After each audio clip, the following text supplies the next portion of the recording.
다니엘서 6장 26절에서 28절까지 말씀 제가 봉독하겠습니다. 내가 이제 조서를 내리노라.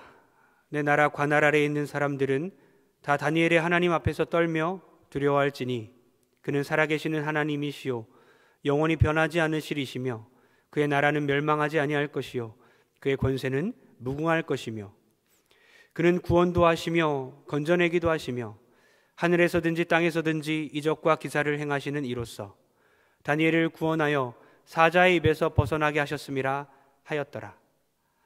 이 다니엘이 다리오 왕의 시대와 바사 사람 고레스 왕의 시대에 형통하였더라. 아멘. 돈으로 행복을 살 수 있을까요? 돈이 아무리 많아도 행복을 살 수 없습니다. 오직 예수 안에만 행복이 있습니다. 돈으로 성령을 살 수 있을까요?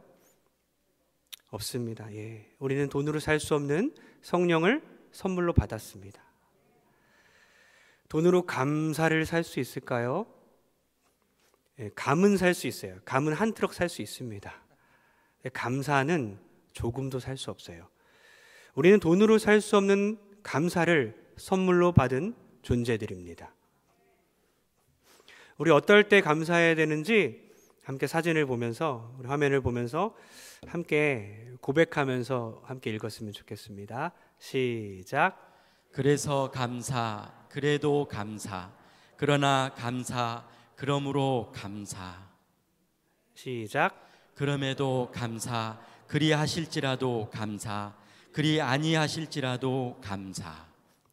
시작. 이래도 감사, 저래도 감사, 매일매일 감사, 항상 감사. 쉬지 말고 감사, 범사에 감사. 아멘. 참 감사가 많이 나왔죠. 오늘 어떤 상황에도 감사하자는 거예요. 근데 오늘 제목이 뭐죠? 고난 중에 감사. 우리 화면 보여주십시오. 따라해 봅시다. 고난 중에 감사. 고난 중에 감사. 영혼의 어떤 고백이었으면 좋겠습니다. 고난 중에 감사. 고난 중에 감사. 어떻게 고난 중에 감사할 수 있을까요? 고난 중에 믿음을 버리지 않는 것만도 대단한 것 같은데 오늘 고난 중에 감사하라고 합니다. 어떤 방법이 있을 것 같습니다. 고난 중에 감사할 수 있는 비결 두 가지를 오늘 말씀을 통해 깨닫고 감사의 절정이죠. 고난 중에 감사. 정말 감사의 사람이 되시길 주님으로 축원합니다. 따라했으면 좋겠습니다. 고난 중에 주를 보라. 고난 중에 주를 보라. 고난 중에 주를 보라. 고난 중에 주를 보라. 네, 첫 번째 비결은 주를 보는 겁니다. 고난 중에 주님을 보십시오. 그럼 감사할 수 있게 되는 거죠. 다니엘은 유대인이면서 바벨론 끌려간 포로입니다. 그런데 그가 그 나라에서 자기의 고국이 아님에도 불구하고 그 나라에서 다리오 왕의 신임을 받아서 2인자격인 두 번째 권력자들인 3명의 총리 중에 한 명이 됩니다. 그 3명의 총리 중에 한 명이 되고 다리오 왕은 다니엘을 신임하고 총애하게 됩니다. 이거 어떻게 합니까? 다른 2명의 총리들과 다른 고관들이 실질적인 권력자들이었던 기득권 세력이었던 그들이 다니엘을 시기하고 그를 죽이려고까지 합니다. 그래서 여러 가지 방책을 세우다가 어떤 흠도 찾을 수 없어요. 그래서 결국에는 그가 믿는 신앙을 이용하게 되는 거죠. 마치 우리의 신앙적인 어떤 싸움처럼 세상 사람들은 우리를 계속 신앙으로 걸고 넘어지지 않습니까? 따지고 보면 세상의 싸움 같지만 결국에는 신앙적인 씨름이죠. 다니엘과 그의 총리 2명이 다니엘을 이제 모함하고 그를 죽이려고 계책을 세웠는데 그게 뭐냐? 다리오 왕에게 가서 30일 동안 어떤 신에게도 기도하지 못하게 하소서. 만약 왕 외에 어떤 신에게 기도를 하면 그를 사자굴에 넣어서 사자밥이 되게 하소서. 다리오 왕이 도장을 꽝 하고 찍습니다. 그래서 왕도 고칠 수 없는, 어떤 사람도 이것을 영원히 고칠 수 없는 법으로 만들어 버리죠. 다리오 왕이 속은 것입니다. 이 법에 의해서 다니엘은 고발당하게 됩니다. 11절 한번 읽어보겠습니다. 11절 시작. 그 무리들이 모여서 다니엘이 자기 하나님 앞에 기도하며 간구하는 것을 발견하고. 아멘. 다니엘을 시기하고 그를 죽이려고 계책을 세웠던 그런 무리들이 다니엘을 발견해요. 다니엘이 기도하는 장면을 발견합니다. 우리도 많은 사람들에게 이런 신앙의 모습들이 발견돼야 되는데요. 지금 가만히 살펴보면 다니엘이 숨어서 기도하다가 발각됐습니까? 아니면 너무 쉽게 발각됐을까요? 너무나도 쉽게 발각됐어요. 다니엘을 죽이려는 자들이 잘 발견한 것이 아니라 다니엘이 잘 발견된 것입니다. 그러니까 열심히 찾지 않아도, 몰래 염탐하지 않아도, 많은 노력을 기울이지 않았어도 다니엘을 죽이려고 했던 악한 사람들은 아주 쉽게 다니엘을 발견한 것입니다. 다니엘이 자신이 사자굴에 들어가는 것을 몰랐을까요? 자신이 기도하다가 발각되면 사자굴에 들어가서 갈기갈기 찢겨 죽을 것을 몰랐을까요? 알았죠. 그런데 어떻게 숨지 않고 아주 편안하게 발견되었을까요? 그 대답이 10절에 있습니다. 우리 10절 한번 읽어보겠습니다. 시작. 다니엘이 이 초서에 왕의 도장이 찍힌 것을 알고도 자기 집에 돌아가서는 윗방에 올라가 예루살렘으로 향한 창문을 열고 전에 하던 대로 하루 3번씩 무릎을 꿇고 기도하며 그의 하나님께 감사하였더라. 아멘. 고난 중에 그가 바라보고 있었던 곳이 있었다는 겁니다. 그가 누구를 바라보았기에 감사를 할 수 있었을까요? 그가 여전히 움츠러들지 않고 당당하게 발각될까 봐 두려워하지 않고 자연스럽게 발견될 수밖에 없게끔 그가 누구를 의지하고 있었기에 고난 중에 감사할 수 있었을까요? 누구죠? 바로 우리 하나님. 그는 전에 하던 대로 창문을 열고 예루살렘을 향해 기도합니다. 비록 지금은 포로 생활 가운데 있지만 하나님의 약속이 이루어질 것이다. 다시 예루살렘으로 돌아갈 것이다. 하나님의 택한 백성들을 하나님께서 구원하실 것이다. 결국 하나님을 바라본 거죠. 하나님의 약속을 바라본 것입니다. 여전히 그 고난 중에 그가 여전히 감사할 수 있었던 것은 하나님을 바라봤기 때문이라는 것입니다. 고난 중에 다리오 왕을 붙든 게 아닙니다. 하나님을 바라보았다. 고난 중에 인간을 바라본 것이 아니라, 의사를 바라본 것이 아니라, 아픈 중에 의사를 바라본 게 아니라 하나님을 바라보았다. 경제적으로 힘들지만 재력가를, 누군가 붙들 만한 어떤 연주를 바라본 것이 아니라 오직 하나님만 바라본다는 것이죠. 여러분, 다니엘처럼 고난 중에 주를 바라보시길 소원합니다. 고난 중에 주를 바라보십시오. 그러면 아무리 힘든 상황일지라도 감사가 우리 가운데서 터져 나올 줄 믿습니다. 제가 시편 136편을 읽으면서 총 26절까지 있는데요, 똑같은 문장이 계속 나열됩니다. 그 문장이 뭔지 아십니까? 계속해서 똑같은 단어가 아니라 문장이 나열되는데요, 그 인자하심이 영원함이로다, 이런 문장이 계속해서 26번이나 반복이 됩니다. 인자하심이 뭐냐면 변치 않는 사랑을 말해요. 헤세드 사랑. 그러니까 하나님이 우리를 향한 그 하나님의 변치 않는 사랑, 절대 변하지 않는 그 사랑이 영원하도다 라고 찬양하는 거예요.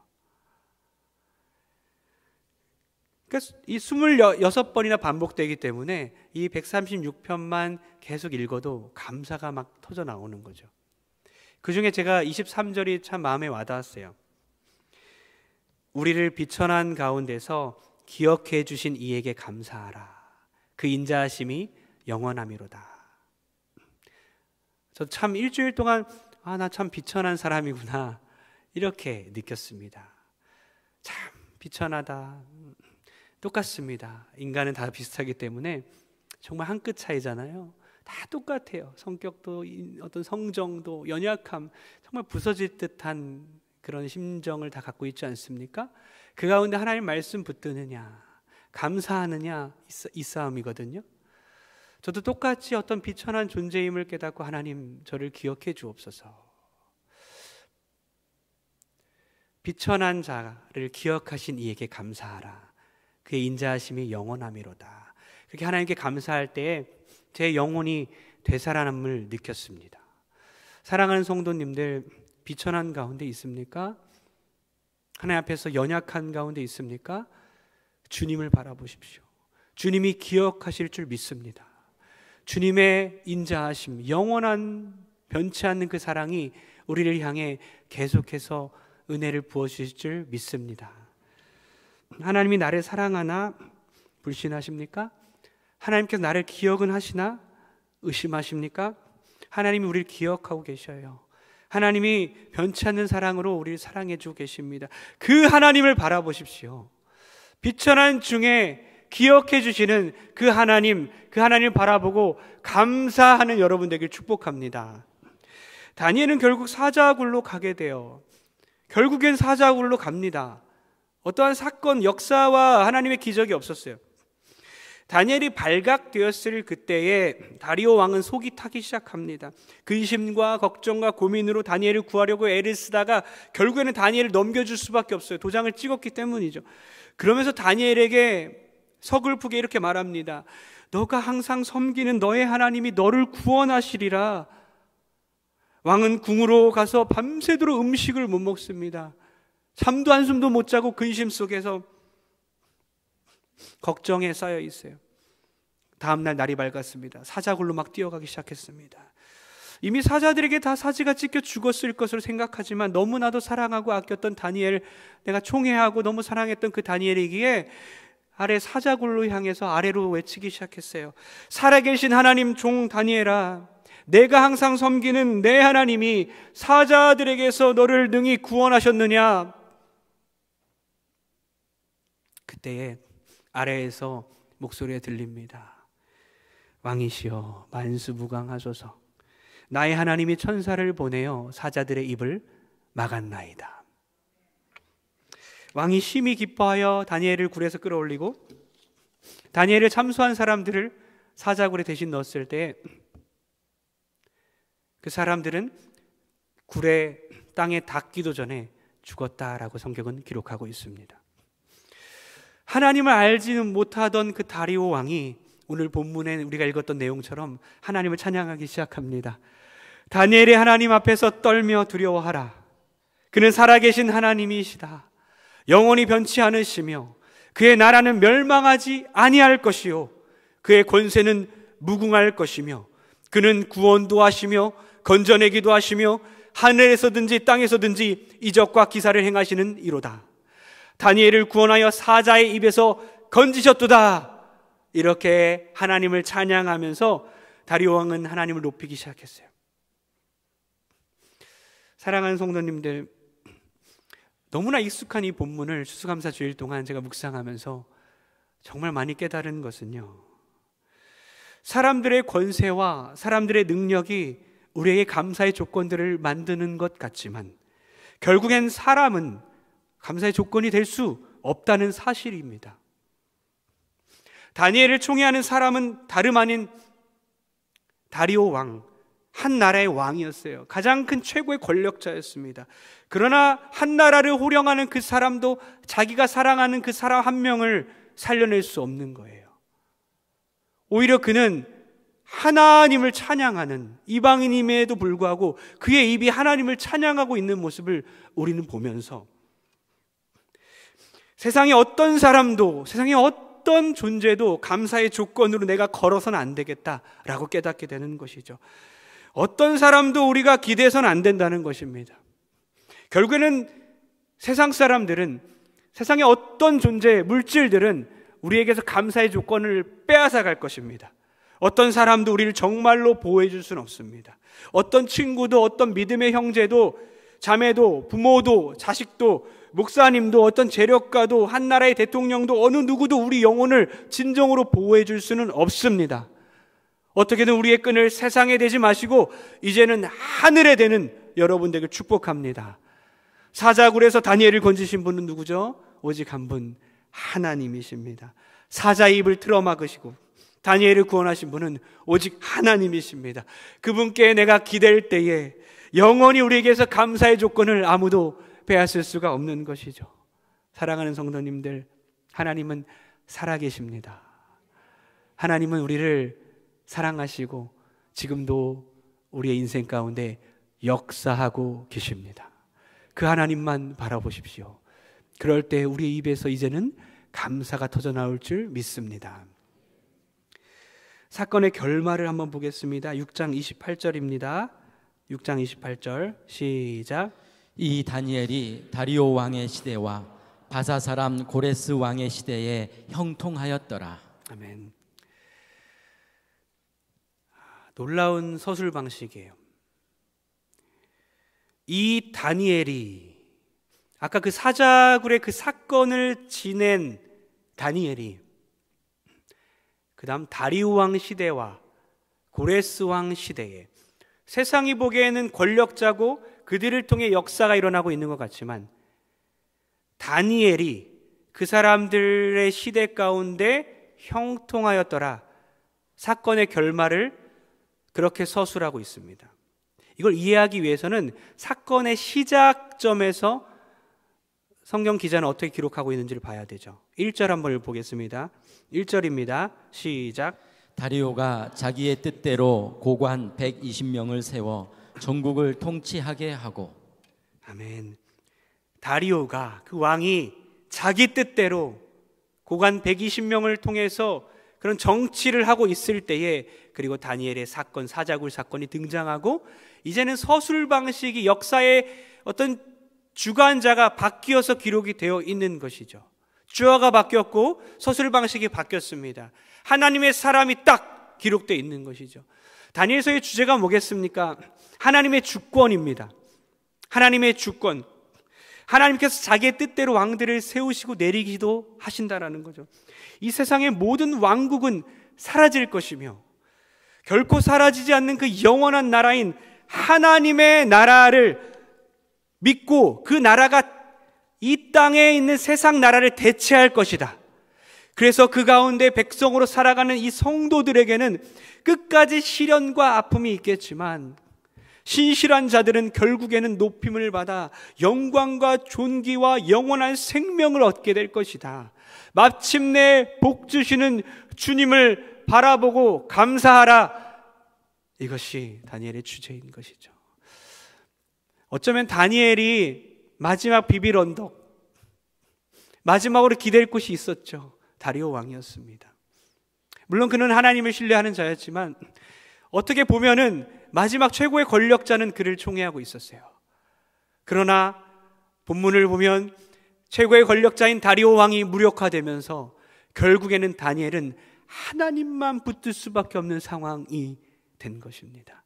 그런 가운데 하나님은 역사하셔서 그를 구원하시고 이제는 세상의 권력자가 이끄는 세상이 아니라 바로 나 하나님이 하나님의 백성들을 너무나 사랑하시고 그들을 통해서 역사를 써내려 가시는 그 절대 권력의 주관자이신, 통치자이신, 창조주이신, 만왕의 왕이신 그 하나님께서 이 땅을 통치하고 계심을 오늘 본문을 통해 우리는 깨닫게 되는 것이죠.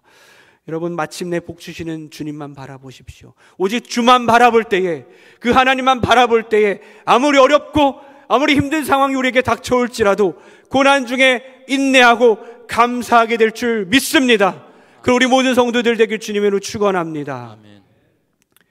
두 번째, 고난 중에 감사할 수 있는 비결은 주님을 보는 것과 감사를 결단하는 겁니다. 감사를 결단하라는 거죠. 우리 6장 10절을 다시 한번 읽어보겠습니다. 우리 색깔이 칠해 있는 것을 좀 주의 깊게 한번 읽었으면 좋겠어요. 시작. 다니엘이 이 초서에 왕의 도장이 찍힌 것을 알고도 자기 집에 돌아가서는 윗방에 올라가 예루살렘으로 향한 창문을 열고 전에 하던 대로 하루 3번씩 무릎을 꿇고 기도하며 그의 하나님께 감사하였더라. 아멘. 노란색만 읽어볼까요? 시작. 알고도 감사. 시작. 알고도 감사. 알고도 감사의 신앙입니다. 결단이죠. 그는 알았어요. 조서의 도장이 찍힌 것을 알았습니다. 절대 변할 수 없는 영원한 약속인 것을 알았습니다. 자기가 죽을 것을 알고도 감사. 자기가 사자의 입에서 이제 찢겨 죽을 것을 알고도 감사. 결단입니다. 알고도 신앙, 알고도 감사하는 것이죠. 여러분, 문제가 여전히 있지만 하나님께 감사하는 것과 문제가 다 해결된 후에 감사하는 것, 어느 것이 더 수준 높은 감사일까요? 다시 질문합니다. 고난 중에 감사하는 것과 고난의 그 한복판 안에서 감사하는 것과 다 해결된 후에 감사하는 것, 어느 것이 더 수준 높은 감사일까요? 네, 맞습니다. 그 고난의 한복판 가운데서 어떻게 내가 감사할 수 있을까? 감사의 어떠한 조건이 하나도 없을 그때에 원망과 불평과 염려만 할 수밖에 없는 그 상황 가운데서 하나님께 감사를 결단하는 것이 신앙의 절정이고 가장 수준 높은 감사라는 것입니다. 여러분, 감사는 결단입니다. 고난 가운데 감사 이유가 전혀 없을 때 결단하는 겁니다. 감사를 결단할 때 비로소 믿음이 성장하는 것입니다. 우리의 인생 가운데서 이런 간증들이 많아지길 소원합니다. 여러분, 감사는 생각에서 오죠. 감사는 생각에서 온다 들어보셨습니까? 감사가 영어로 think입니다. think. 생각은 think죠. think는 think에서 와요. 감사는 생각에서 오는 겁니다. 생각이 감사를 불러일으키는 것이죠. 하나님을 생각할 때, 하나님을 묵상할 때 내가 어떤 존재이고 내가 지금 어떻게 살아가고 있는 나를 향한 그 하나님의 사랑을 묵상할수록 고난과 문제와 사방팔방 뒤덮인 그 고난을 묵상하는 게 아니라 그 너머서에 있는 나를 사랑하시는 지극히 크신 그 하나님을 묵상하고 하나님을 높일 때에 생각에서부터 감사가 터져 나오는 것입니다. 감사는 결단이라는 것이죠. 감사를 결단했던 분들이 참 제 주변에 많은데요. 제가 전에 장모님에 대해서 말씀드린 적이 있습니다. 오래전이에요. 벌써 한 5년, 7년? 오래전에 장모님이 폐혈증으로 이제 죽게 되셨다는 소리를 듣고 저희 부부는 미국에서 서둘러 건너왔습니다. 공부하는 중이었는데요. 장모님의 그 이제 썩어가는 다리를 붙들고 하나님께 정말 오랫동안 기도했어요. 병간호를 돌아가면서 하면서 배가 이제 복수에 차서 너무 크게 나왔고 발은 썩어가고 있고 하나님 살려주세요. 하나님 이 살을 회복시켜 주세요. 정말 많이 기도했어요. 근데 결국에는 두 다리를 자를 수밖에 없는 상황이 되었습니다. 우리 가족은 하나님에 대한 어떤 의심, 병원 측에 대한 원망, 이런 가운데 가득하게 그렇게 힘들게 시간을 보내고 있을 때 장모님이 다니시는 그 교회에 담임 목사님이 찾아와서 정말 어처구니 없는 말을 했습니다. 뭐라고 말했냐면요, 장모님에게 병원 신방 왔잖아요. 정말 대담하게 이렇게 말합니다. 남은 게 있으니 감사죠. 그땐 정말 이해가 안 갔어요. 지금도 온전히 이해하는 것은 쉽지 않습니다.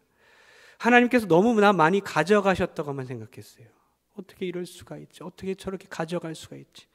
근데 장모님은 정말 신기하게도 놀랍게도 절망하지 않으시고 1년의 시간이 지나서 극복하기 시작했어요. 전보다 우리 부부와 우리 손주들을 사랑하셔서 자주 맛있는 음식을 만드셔서 가지고 오십니다. 1시간 넘게 지하철 타고 오셔서 그냥 놓고 가셔요. 장모님 사랑 있지 않습니까? 그렇게 의족을 끼신 채로 1시간 이상 잘 걸으시고 전처럼 웃음을 되찾으셨습니다. 정말 이해가 안 갔어요. 나라면 어떻게 했을까? 나라면 그 상황에서 정말 이겨낼 수 있을까? 장모님은 어떤 결단이 그 가운데 있었을까요? 생각해 보니 결국 그 담임 목사님이 말한 것처럼 가져가신 것보다 남은 게 많았고 그 남은 것으로 기쁘게 살아가는 그 장모님을 보면서 아직 저는 그 고난 중에 감사를 온전히 이해하기에는 턱없이 부족하다라고 깨달았습니다. 몇 개월 전에 청천벽력 같은 소리를 들었어요. 함께 유학 생활을 몇 년 동안 하면서 동고동락했던 형 목사님이, 정말 사랑했던 그 목사님이 손가락이 잘렸다고. 충격적이었습니다. 오랜만에 안부를 물었는데 손가락이 잘렸다는 거예요. 엔진이 돌아가고 있는데 본네트를 열어서 엔진도 안 끄고 캄캄한 밤에 프레쉬를 켜고 손을 넣었다가 장갑과 함께 들어간 거예요. 겨우 찾아서 병원에 갔지만 병원의 느린 대처 때문에 결국에는 못 붙였다는 거예요. 그걸 저에게 막 얘기하는 거예요. 너무나 황당하고 괴로운 마음에 저는 이해할 수 없는 가운데 있는데 너무나 여유 있게 웃고 있는 거예요. 웃으면서 괜찮다고 말하는 거예요. 저는 너무나 괴로운데 그는 괜찮다고 합니다. 그 말에 저는 어찌할 수 없는 감정을 느꼈어요. 주님, 감사란 뭘까요? 정말 가져가신 것보다 남은 게 있으니 감사하면 되는 겁니까? 욥을 묵상하게 됩니다. 눈에 넣어도 안 아플 그 10 자녀를 다 데려가셨어요. 남겨지지도 않았어요. 남은 것이 없었습니다. 다 10명을 한 명도 남김없이 데려갔습니다. 그리고 전 재산을 한 푼도 남기지 않고 다 가져가셨습니다. 오직 남은 것, 남겨진 게 뭔지 아십니까? 병든 육체. 그냥 죽고 싶은 마음밖에 없는 마지막 병든 육체만이 남아있는 것이죠. 그걸 남겨놓았어요. 그럼에도 불구하고 그는 남겨주신 몸에 대해 감사하며 이렇게 말합니다. 주신 이도 여호와시요 거두신 이도 여호와시니 여호와의 이름이 찬송을 받을지어다. 할렐루야. 그렇구나. 저는 감사의 신비를 깨닫게 됩니다. 그 장모님도 사랑하는 그 목사님도 욥도 공통점이 있었습니다. 남겨주신 거에 감사하며 살았다는 것이죠. 가져가심도 감사, 남겨주심도 감사. 그렇게 감사를 결단하면 하나님이 더 큰 은혜를 부어주신다는 것을 깨달았습니다. 사랑하는 성도님들, 하나님께서 우리에게 남겨주신 것이 얼마나 많습니까? 시간이 지나면요, 나중에 그것이 없어졌을 때 슬픈 날이 올 때 그때서야 깨닫게 돼요. 지금 현 시점에 감사할 것이 얼마나 많습니까? 그러나 시간이 지나서 그것이 없을 때에 후회하게 되는 거예요. 여러분, 우리 인생을 돌아보며 하나님이 우리에게 남겨주신 모든 것에 오늘부터 감사를 결단하는 저 여러분 되길 축복합니다. 다 같이 스펄전 목사님의 말을 한번 읽어보겠습니다. 시작. 별빛에 감사하는 자에게 달빛을 주시고 달빛에 감사하는 자에게 햇빛을 주시고 햇빛에 감사하는 자에게 영원히 지지 않는 주님의 은혜의 빛을 주신다. 별빛에 감사하면 달빛 주시고 달빛에 감사하면 햇빛 주시고 햇빛에 감사하면 영원히 지지 않는 그 주님의 놀라운 찬란한 빛을 비춰주신다는 겁니다. 무슨 내용입니까? 감사는 감사를 낳는다는 거예요. 감사할수록 더 큰 감사의 제목들을 주신다는 겁니다. 할렐루야. 감사할 때에 감사할 수밖에 없는 은혜를 부어주신다는 거예요. 그러니까 첫 감사가 중요하죠. 불평은 불평을 낳습니다. 늘 불평하고 염려하고 고민하는 습관이 있으시죠? 그렇게 살기 때문에 불평하게 되는 거예요. 그러나 그런 가운데서 하나님 감사합니다. 이 첫 시작을 통해서 하나님이 감사의 기도 제목을 끊임없이 부어주실 것입니다. 여러분, 다니엘 기도, 세일의 기도 21일 동안 하나님께 감사해 보십시오. 21일 동안 하나님이 부으시는 그 은총과 우리 가정과 교회와 우리 인생 가운데 역전시키는 그 하나님, 감사의 기도 제목들을 부어주신 하나님을 경험하게 될 줄 믿습니다. 한명 권사님이라고 내가 매일 기쁘게라는 프로에서 그 권사님의 간증을 듣게 되었어요. 그분은 겹겹이 고난이에요. 3중고 4중고를 겪게 됩니다. 5살 때 엄마가 반신불수가 되었어요. 절뚝거리면서도 새벽 예배를 빠지지 않고 목자로서, 구역장으로서 섬깁니다. 그렇게 열심히 하나님을 섬겼는데 그 권영미 권사님이, 한미영 권사님이 5살, 고3 때 엄마가 6번 정도 이렇게 쓰러집니다. 그리고 치매까지 겪게 돼요. 엄마가 그렇게 쓰러지자 그때 병수발을 하면서 가장 힘들었다고 합니다. 그러는 가운데 또 무슨 일이 있었냐면 아빠가 후두암으로 목에 혹이 2개가 있는 것을 발견하게 됩니다. 병원비까지 없어서 힘들게 됐어요. 그때 권사님이 이렇게 말해요. 하나님, 왜 감당할 수 있는 시험만 준다면서 엄마도 감당이 안 되는데 아빠까지 이렇게 하십니까? 하나님, 내가 무슨 그렇게 심한 잘못을 했습니까? 내 죄가 그렇게 많습니까? 나중에 회사 생활하는데 회사가 끝나면 늘 하는 일이 집에 돌아가면 사라진 엄마를 빨리 찾아오는 거예요. 중풍의 치매, 끈을 묶고 자기도 했다고 합니다. 그러다 엄마가 결국 돌아가셔요. 결혼 후에는 시댁과의 영적 싸움이 시작됩니다. 시댁은 이제 제사를 지내는 가족이었어요. 또 물질적인 어려움 또한 겪기 시작합니다. 그런 와중에 더 큰 고난이 찾아왔어요. 오래전부터 머리가 아팠는데 뇌CT를 찍으니까 반 이상이 갈색이었다고 합니다. 뇌종양으로 판정이 난 거예요. 그런데도 그 권사님이 이렇게 말합니다. 충격은 좀 있었지만 감사합니다. 고난 중에 감사할 수 있는 이유는 내가 마비가 되어서 병원에 간 게 아니라 건강검진 받으러 갔다가 암을 발견했기 때문에 감사합니다. 뇌를 열었어요. 뇌종양이 너무 커서, 그리고 한가운데 있어서 제거를 못하고, 너무 얽혀 있어서 제거를 못해서 다시 덮었다고 합니다. 4.8cm의 종양, 사람의 방법으로는 고칠 수 없는 거죠.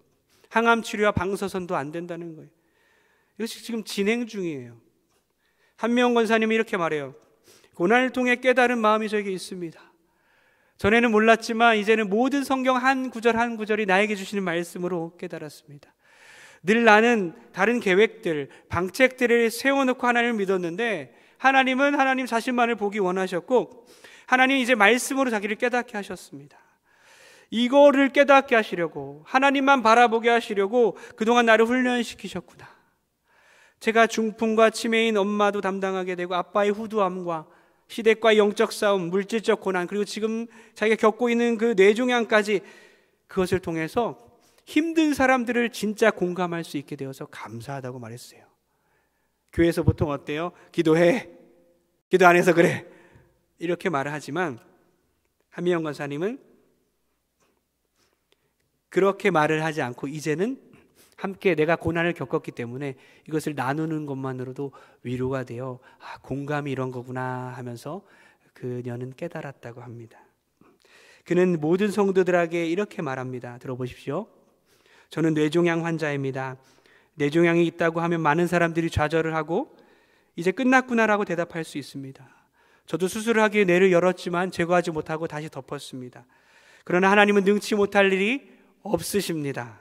사람의 힘으로는 아무 방법 없지만 하나님께서는 능력이 있으십니다.